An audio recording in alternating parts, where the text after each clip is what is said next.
आज सबसे पहले मैं आपको गोवा के एक छोटे से गांव से आई एक कहानी सुनाना चाहता हूं और ये कहानी आप ध्यान से सुनिएगा।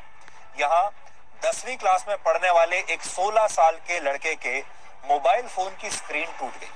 वो लड़का इसी मोबाइल फोन पर अपनी ऑनलाइन क्लासेस लिया करता था। एक दिन उसने अपने पिता से कहा कि वो उसके मोबाइल फोन की स्क्रीन रिपेयर करा दें, जिस पर 2000 रुपए का खर्च आना था। लेकिन लॉकडाउन की वजह से उस लड़के के पिता के पास कई महीनों से रोजगार नहीं था और वो इतना पैसा खर्च करने की स्थिति में थे नहीं। इस पर पिता और पुत्र के बीच थोड़ी बहस शुरू हुई और पिता ने अपने पुत्र का उसकी कमीज का कॉलर पकड़ लिया। बेटे ने कहा कि मेरा कॉलर छोड़ दीजिए क्योंकि मेरे पास सिर्फ एक यही अच्छी शर्ट बची है, यानी एक ही कमीज बची है। और उसने अपनी शर्ट उतार कर कहा कि आप चाहें तो अब मुझे पीट सकते हैं। पिता के हाथ कांप गए और पिता ने कहा, ऐसा सोचा कि मैं पैसों का इंतजाम करके अपने बेटे से पिता ने कहा कि मैं तुम्हारा मोबाइल फोन किसी ना किसी तरीके से ठीक करा दूंगा क्योंकि अभी मेरे पास सिर्फ 500 रुपए ही हैं और इस 500 रुपए से मुझे घर के लिए खाना खरीदना है, चावल खरीदने हैं। लेकिन इस एक घटना ने पिता और पुत्र समेत पूरे परिवार को तोड़ दिया। बेटा निराश हो गया और इसी महीने की 15 तारीख को इस छोटे से लड़के ने आत्महत्या कर ली। ये कहानी हमने आपको इसलिए सुनाई ताकि आप ये समझ सकें कि जब किसी परिवार के एक सदस्य का रोजगार छिन जाता है तो वो परिवार कैसे टूट जाता है और परिवार कैसे बिखर जाता है। और हमारे देश में ऐसे करोड़ों परिवार होंगे। सबसे बड़ी बात यह है कि टीवी पर, मीडिया में इसके बारे में कोई बात क्यों नहीं कर रहा। बेरोजगारी एक ऐसा मुद्दा है जो देश के 25 करोड़ परिवारों को सीधे तौर पर प्रभावित करता है, लेकिन मीडिया को इस बात से शायद कोई फर्क नहीं पड़ता।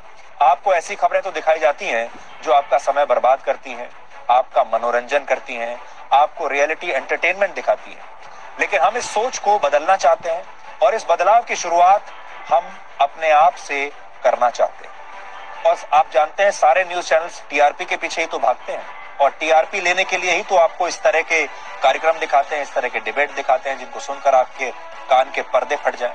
रोजगार का मुद्दा, नौकरी का मुद्दा, ज्यादातर लोग रोजगार से संबंधित खबरें देखना चाहते हैं और ये जानना चाहते हैं कि उन्हें नौकरी कैसे मिल सकती है और कहां मिल सकती है, क्योंकि ये कोरोना संकट के बाद अब अगला बड़ा संकट यही है।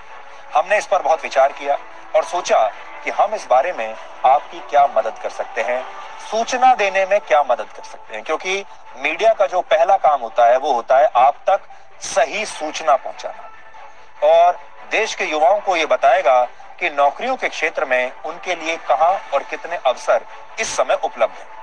रोजगार की कमी ने इस देश के लाखों परिवारों को कैसे तोड़कर रख दिया है, उससे जुड़े आंकड़े देखकर आप इस देश के लोगों की सोच आज बदल जाएगी।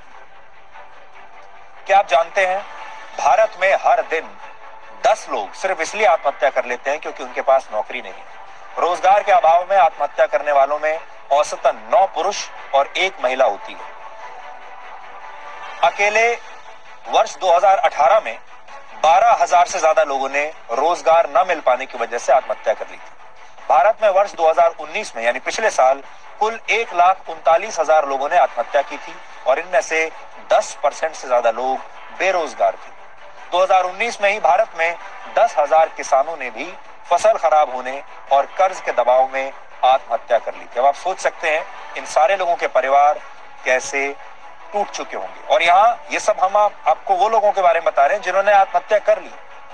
ऐसे करोड़ों लोग हैं जिन्होंने आत्महत्या नहीं की है, जो मरे नहीं हैं लेकिन जीते जी एक मृत व्यक्ति की जिंदगी ही बिता रहे हैं। इसके लिए आत्महत्या करने की जरूरत नहीं है, लेकिन जीवन उनका ऐसा हो चुका है कि अब जीने से भी कोई फायदा नहीं। अगर आप इस आंकड़े को पिछले 10 वर्षों के नजरिए से देखेंगे तो पता चलेगा कि 10 साल में करीब 2 लाख से ज्यादा युवा और किसान कमाई का जरिया न होने की वजह से आत्महत्या कर चुके हैं। अब आप सोचिए, पूरा देश ये तो जानना चाहता है कि सुशांत सिंह राजपूत की मौत कैसे हुई। हमें इसमें कोई आपत्ति नहीं है, जानना चाहिए। लेकिन क्या आप में से कोई उन लाखों लोगों के बारे में भी जानना चाहता है जिन्होंने बेरोजगारी की वजह से अपनी जान दे दी? आपके भी जान पहचान वालों के बहुत सारे परिवारों में ऐसे लोग होंगे जिनकी नौकरियां या तो चली गई हैं या उन्हें मिली ही नहीं है और इस समय वो बहुत बुरी स्थिति में है। सुशांत की मौत की जांच सीबीआई से कराए जाने की मांग बिल्कुल सही है। मांग तो उठती है कि सुशांत की मौत की जांच सीबीआई करे, लेकिन कितने लोग हैं जो बेरोजगारी की वजह से होने वाली मौतों की भी कोई जांच कराना चाहेंगे? कितने लोग हैं जो बेरोजगारों की आत्महत्या के मुद्दे को सोशल मीडिया पर हर रोज ट्रेंड कराना चाहते हैं? एक मिडिल क्लास वालों के लिए जो सबसे बड़ी प्रॉब्लम है वो है पैसा।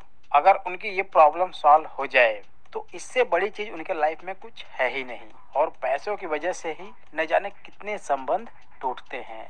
अभी तक रोजगार की समस्याएं खत्म नहीं हुई हैं। हालांकि रोजगार के मुद्दे पर इलेक्शन हो जाते हैं, रिजल्ट भी आ जाते हैं, नेता भी चुने जाते हैं, लेकिन ये समस्याएं वहीं की वहीं रहती हैं। कहा जाता है कि 2 रोटी कम खाइए लेकिन अपने बच्चों को जरूर पढ़ाइए। लेकिन जो दिन भर मेहनत मजदूरी करने के बाद मात्र 300 से 400 रुपए कमाते हैं, उनके लिए ये एक बहुत बड़ा चैलेंज बन जाता है, और शायद मुश्किल भी।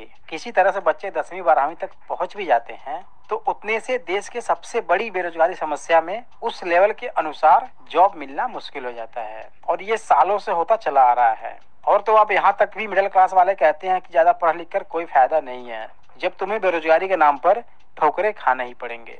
कहा जाता है कि अगर एक परिवार में 2 कमाने वाले हों तो उस घर की समस्याएं कम हो जाती हैं, और अगर 25-26 साल के बाद भी युवा घर पर बैठा रहे तो उसको हर एक ताने के बाद खाना मिलता है। तो इसे युवा जहर का अमृत समझकर पी लेता है और सरकार की बेबसी के आगे चुप रहता है। सालों साल के लिए बाहर पढ़ने जाते हैं, मार भी खाते हैं, लेकिन हिम्मत नहीं हारते हैं। अब यहाँ सबसे जरूरी बात यह है कि युवा क्या कुछ नहीं कर सकता है अगर वो चाह ले तो, लेकिन उसको लगता है कि सब कुछ गवर्नमेंट जॉब में ही है, क्योंकि वहाँ पर वो अपने आप को सेफ एंड सिक्योर महसूस करता है। तो यहीं से जो सबसे बड़ी समस्याओं का समाधान हो रहा है वो है डायरेक्ट सेलिंग ऑटोमेटिक बिजनेस से। मैं ऐसा इसलिए कह रहा हूँ कि आपको कम से कम कुछ टाइम के लिए किसी भी MLM कंपनी से ज्वाइन जरूर करना चाहिए। अब अगर आप वहाँ से अर्निंग नहीं करते हैं फिर भी आपके पास बहुत कुछ लर्निंग आ जाती है, जैसे कि self motivation, self improvement, conversation each to other, बोलने की कला, सेमिनार इवेंट देने की कला, बिजनेस आइडिया,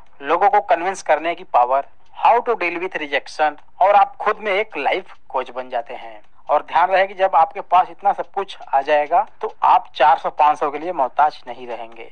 आप कहीं न कहीं कुछ न कुछ करके महीने का 15 से 20 हजार कमा सकते हैं।